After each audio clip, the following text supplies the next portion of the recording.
con un poco de desasosiego. Quería bien a una labradora, vasalla de su padre, y ella los tenía muy ricos. Y era tan hermosa, recatada, discreta y honesta, que nadie que la conocía se determinaba en cuál de estas cosas tuviese más excelencia ni más se aventajase.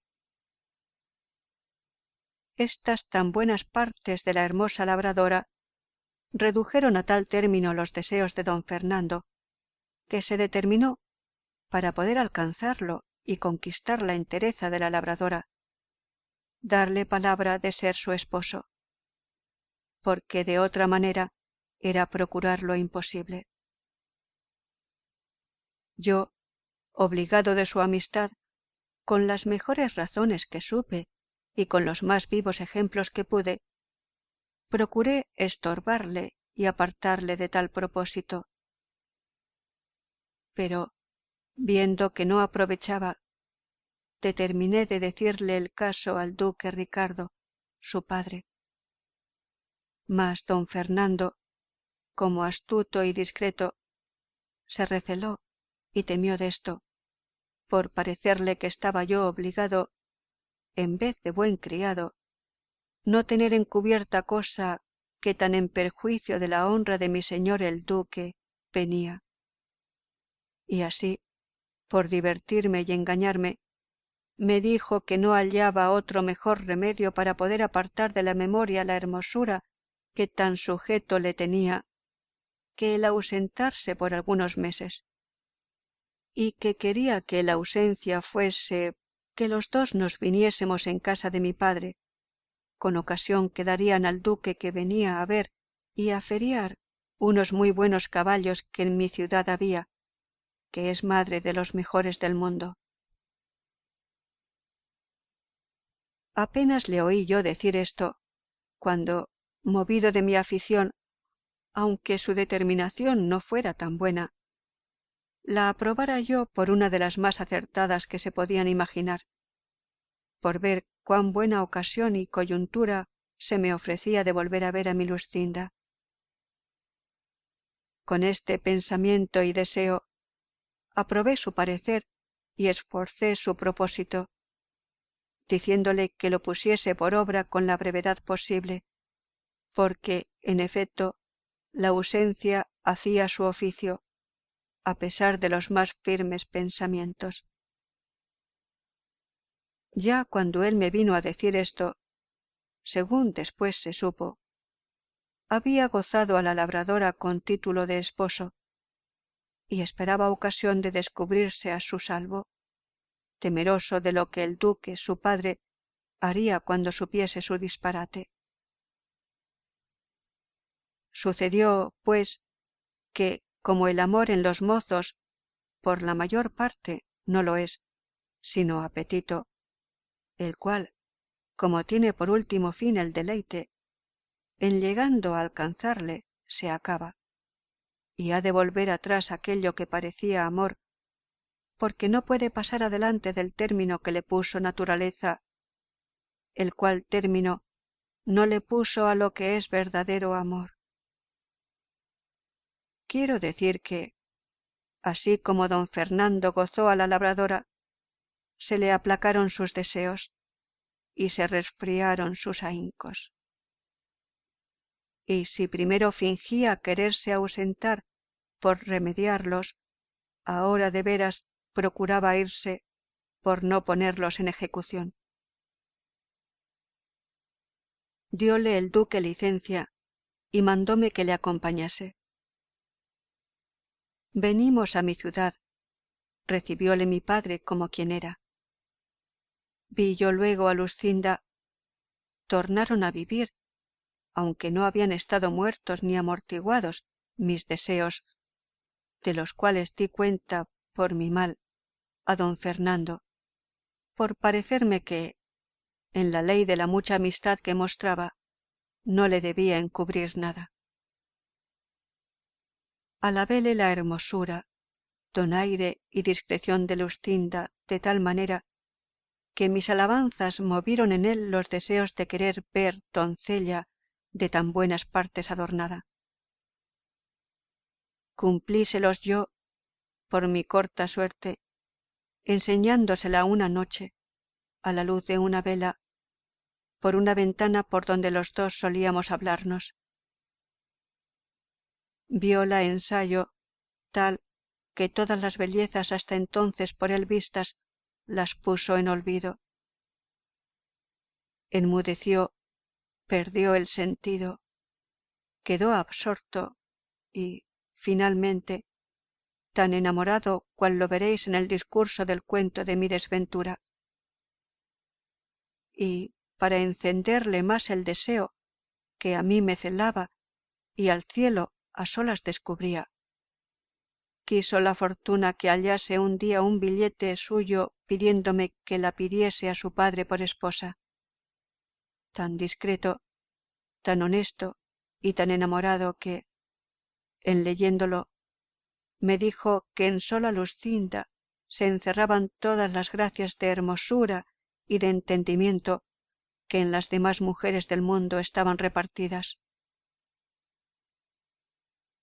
Bien es verdad que quiero confesar ahora que, puesto que yo veía con cuán justas causas don Fernando a Luscinda alababa, me pesaba de oír aquellas alabanzas de su boca, y comencé a temer y a recelarme dél, porque no se pasaba momento donde no quisiese que tratásemos de Luscinda, y él movía la plática, aunque la trujese por los cabellos, cosa que despertaba en mí un no sé qué de celos, no porque yo temiese revés alguno de la bondad y de la fe de Luscinda, pero con todo eso me hacía temer mi suerte lo mesmo que ella me aseguraba.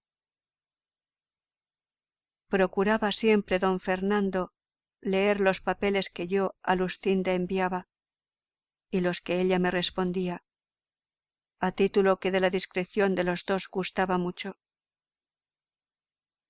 Acaeció, pues, que, habiéndome pedido Luscinda un libro de caballerías en que leer, de quien era ella muy aficionada, que era el de Amadís de Gaula. No hubo bien oído don Quijote nombrar libro de caballerías, cuando dijo: con que me dijera vuestra merced al principio de su historia que su merced de la señora Luscinda era aficionada a libros de caballerías, no fuera menester otra exageración para darme a entender la alteza de su entendimiento, porque no le tuviera tan bueno como vos, señor, le habéis pintado, si careciera del gusto de tan sabrosa leyenda. Así que, para conmigo, no es menester gastar más palabras en declararme su hermosura, valor y entendimiento, que, con sólo haber entendido su afición, la confirmo por la más hermosa y más discreta mujer del mundo. Y quisiera yo, señor, que vuestra merced le hubiera enviado junto con Amadís de Gaula al bueno de don Rugel de Grecia, que yo sé que gustara la señora Luscinda mucho de Daraida y Garaya, y de las discreciones del pastor Darinel, y de aquellos admirables versos de sus bucólicas, cantadas y representadas por él con todo donaire, discreción y desenvoltura. Pero tiempo podrá venir en que se enmiende esa falta, y no dura más en hacerse la enmienda de cuanto quiera vuestra merced ser servido de venirse conmigo a mi aldea, que allí le podré dar más de 300 libros, que son el regalo de mi alma y el entretenimiento de mi vida. Aunque tengo para mí que ya no tengo ninguno, merced a la malicia de malos y envidiosos encantadores. Y perdóneme vuestra merced el haber contravenido a lo que prometimos de no interromper su plática, pues, en oyendo cosas de caballerías y de caballeros andantes, así es en mi mano dejar de hablar en ellos, como lo es en la de los rayos del sol dejar de calentar. ni humedecer en los de la luna. Así que, perdón y proseguir, que es lo que ahora hace más al caso. En tanto que don Quijote estaba diciendo lo que queda dicho, se le había caído a Cardenio la cabeza sobre el pecho, dando muestras de estar profundamente pensativo. Y, puesto que 2 veces le dijo don Quijote que prosiguiese su historia, ni alzaba la cabeza, ni respondía palabra. Pero, al cabo de un buen espacio, la levantó y dijo: No se me puede quitar del pensamiento, ni habrá quien me lo quite en el mundo, ni quien me dé a entender otra cosa, y sería un majadero el que lo contrario entendiese o creyese, sino que aquel bellaconazo del maestro Elisabat estaba amancebado con la reina Madásima. Eso no, voto a tal, respondió con mucha cólera don Quijote, y arrojóle como tenía de costumbre. Y esa es una muy gran malicia y bellaquería, por mejor decir. La reina Madásima fue muy principal señora, y no se ha de presumir que tan alta princesa se había de amancebar con un sacapotras. Y quien lo contrario entendiere, miente como muy gran bellaco.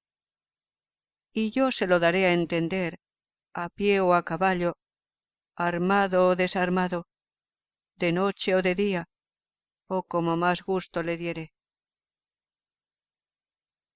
Estábale mirando Cardenio muy atentamente, al cual ya había venido el accidente de su locura, y no estaba para proseguir su historia. Ni tampoco don Quijote se la oyera, según le había disgustado lo que de Madásima le había oído. Extraño caso, que así volvió por ella como si verdaderamente fuera su verdadera y natural señora.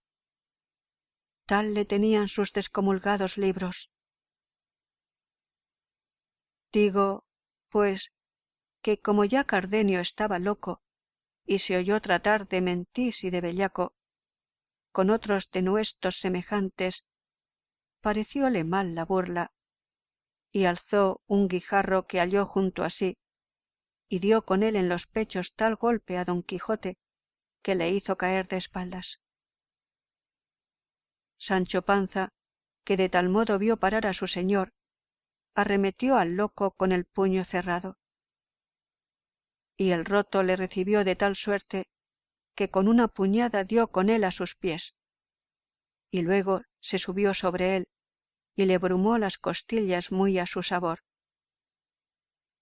El cabrero, que le quiso defender, corrió el mesmo peligro, y después que los tuvo a todos rendidos y molidos, los dejó y se fue, con gentil sosiego, a emboscarse en la montaña. Levantóse Sancho, y con la rabia que tenía de verse aporreado tan sin merecerlo, acudió a tomar la venganza del cabrero, diciéndole que él tenía la culpa de no haberles avisado que aquel hombre le tomaba a tiempos la locura, que, si esto supieran, hubieran estado sobre aviso para poderse guardar. Respondió el cabrero que ya lo había dicho, y que si él no lo había oído, que no era suya la culpa. Replicó Sancho Panza, y tornó a replicar el cabrero. Y fue el fin de las réplicas asirse de las barbas y darse tales puñadas que, si don Quijote no los pusiera en paz, se hicieran pedazos.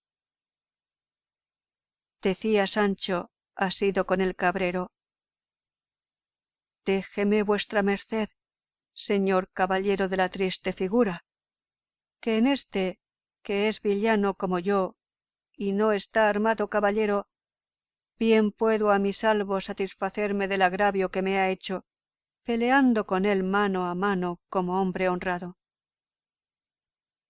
Así es, dijo don Quijote, pero yo sé que él no tiene ninguna culpa de lo sucedido. Con esto los apaciguó, y don Quijote volvió a preguntar al cabrero si sería posible hallar a Cardenio, porque quedaba con grandísimo deseo de saber el fin de su historia. Díjole el cabrero lo que primero le había dicho, que era no saber de cierto su manida, pero que, si anduviese mucho por aquellos contornos, no dejaría de hallarle o cuerdo o loco. Fin del capítulo 24 de la primera parte del ingenioso hidalgo Don Quijote de la Mancha, de Miguel de Cervantes Saavedra, leído por Alba para albalearning.com.